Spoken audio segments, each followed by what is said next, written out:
할렐루야, 좋은 아침입니다. 오늘도 말씀으로 하루를 시작합니다. 슬기로운 아침 시간 욥기 8장입니다. 건강하고 안정적인 관계를 위하여서 여러 가지 조건들이 필요합니다. 그런데 개인적으로 생각할 때 두 가지의 상황만 유의한다면은 건강한 관계를 만들 수 있다고 저는 생각합니다. 첫 번째, 건강한 관계를 위하여서 항상 모든 관계는 상대적임을 기억해야 합니다. 소개를 해준 사람이 좋은 사람이야, 괜찮은 사람이야 라고 그런 정보를 받고 만나보지만 그 소개시켜준 사람의 말과는 다를 경우가 발생해요. 그래서 실망도 하고 관계가 깨지기도 하죠. 왜 이런 일이 발생할까요? 바로 관계가 상대적이기 때문입니다. 소개시켜준 사람의 기준과 가치관에서는 괜찮을지 몰라도 나와는 맞지 않은 경우가 발생한 거죠. 그래서 소개시켜준 사람의 말을 전적으로 신뢰하면 안 되는 것이고요. 직접 만나고 대화하고 경험하면서 나와 내 가치관과 맞는지 틀린지 잘 구분하여서 관계를 이어간다면 조금 더 건강하고 아름다운 모습으로 인간관계를 형성해 나갈 수 있을 것입니다.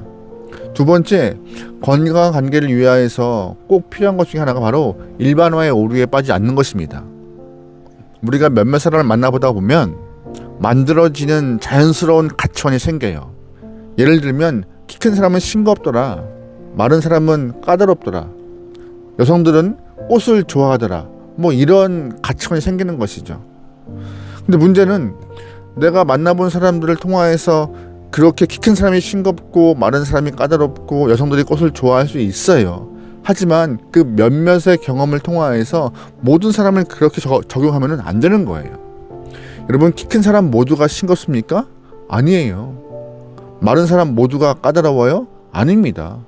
모든 여성이 꽃을 좋아해요? 절대 아닙니다. 자신의 경험을 확대시키고 또한 그 확대시킴을 적용하여서 일반화의 오류가 생기지 않도록 우리는 주의해야 돼요. 그 일반화의 오류 때문에 색안경, 선입견이 생겨서 건강한 관계를 망치는 경우가 상당히 많습니다.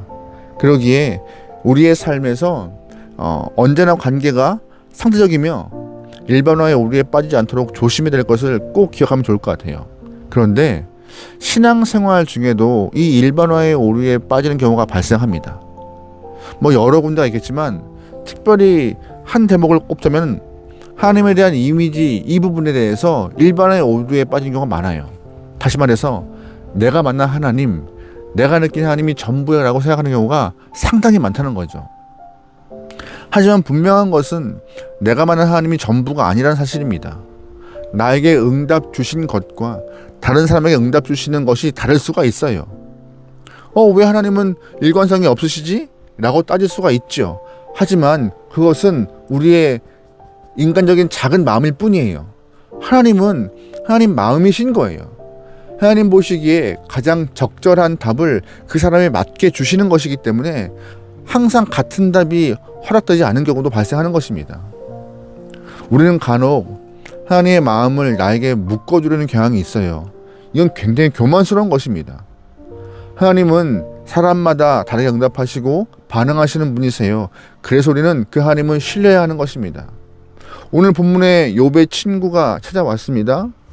오늘 본문을 보면은요, 욥을 찾아온 친구 3명 중에서 두 번째 사람인 수아 사람 빌닷이 욥에게 이야기를 해요.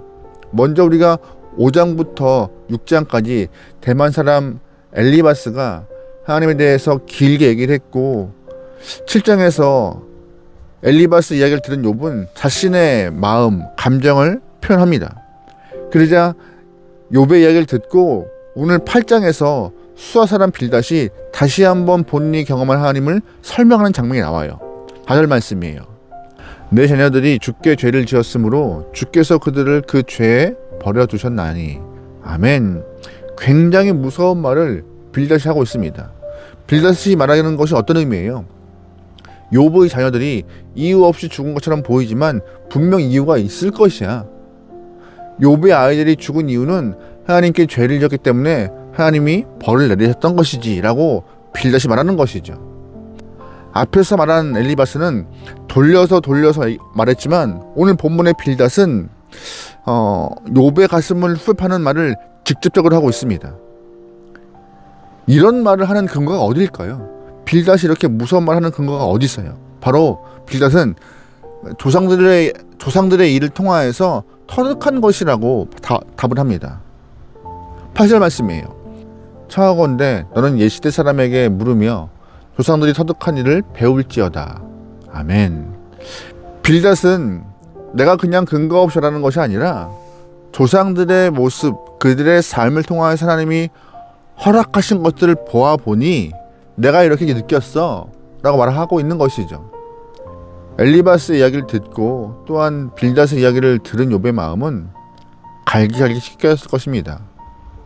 사실 이런 말을 하는 것은 인간적 도리에도 맞지 않는 표현인데 빌닷은 전형적으로 인과론적 사고, 즉 원인과 결과에 갇혀서 모든 상황을 판단하고 평가하고 하나님에 대해서도 그렇게 말하고 있는 것입니다. 11절 말씀입니다. 왕골이 진파란이 돼서 크게 자라겠으며 갈대가 무덤 돼서 크게 자라겠느냐. 아멘. 세 번역에 이렇게 표현되어 있어요.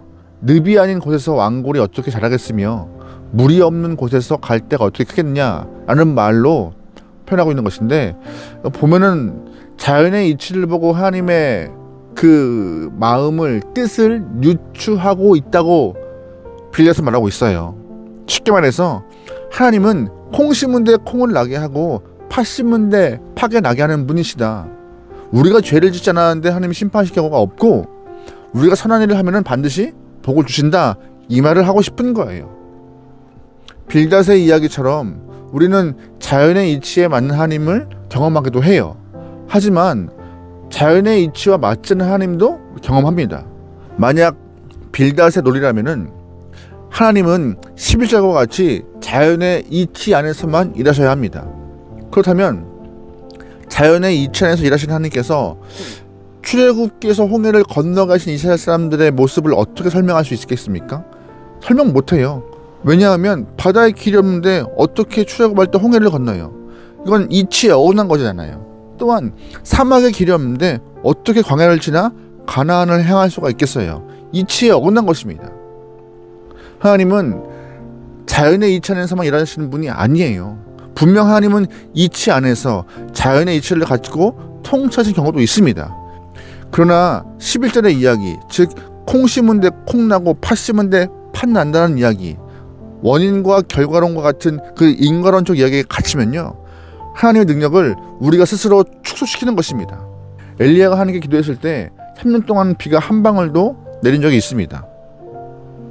엘리야의 기도를 들으시고 비를 멈추시는 하나님을 우리가 어떻게 설명할 거예요? 에이, 이치에 맞지 않아. 그 일은 없던 일이라고 치부할 겁니까? 아닙니다. 말씀에서 자연의 이치에 어긋난 하나님의 그 놀라운 일들을 우리는 거부할 수 없고 오히려 믿음으로 반응하며, 아, 주님의 뜻이 여기에 있구나라고 받으면 되는 거예요. 하나님은 하나님의 뜻에 맞게 일하심을 우리는 그냥 믿음으로 인정하면 되는 것입니다. 하나님은 나에게 이러한 방법으로, 또한 우리의 아이들에게는 다른 방법으로, 또한 타인에게는 또 다른 모습으로 일하시는 분이세요.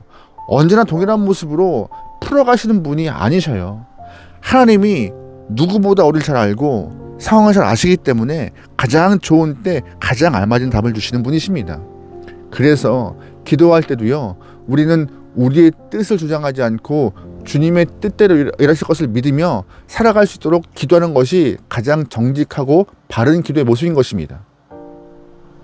분명 하나님은 뿌린 대로 거두는 그런 자연의 이치 안에서 움직이시고 역사하실 수도 있습니다. 하지만 그 이치를 넘어서 역사하시는 분도 하나님이심을, 전능자이심을 꼭 믿으며 살아가기 소망합니다. 게다가 내가 경험하고 내가 알고 있는 하나님이 전부라는 그런 착각, 교만함, 오만함을 버리고 하나님을 넓게 볼 수 있는 우리 모두가 되어서 건강한 신앙인으로 한 걸음 한 걸음 나가기 소망합니다. 오늘도 말씀 안에서 승리합시다. 아멘. 기도하시겠습니다. 전능하신 하나님, 천지를 창조하시며 인간의 생사화복을 주관하시는 분이 우리 하나님인 줄 믿습니다. 그 하나님의 일하심은 신뢰하오니 우리의 시선과 우리의 관점으로 하나님을 가두지 않도록 하소서. 내가 이해할 수 있는 하나님이 아니라 그 이해를 넘으시는 분이 우리 아버지이십니다. 그러기에 주님을 향하여서 믿음으로 반응하며 믿음으로 쫓아갈 수 있고 순종할 수 있는 모든 영혼들에게 허락하여 주시옵소서. 오늘 하루를 맡겨오며 예수님의 이름으로 기도합니다. 아멘.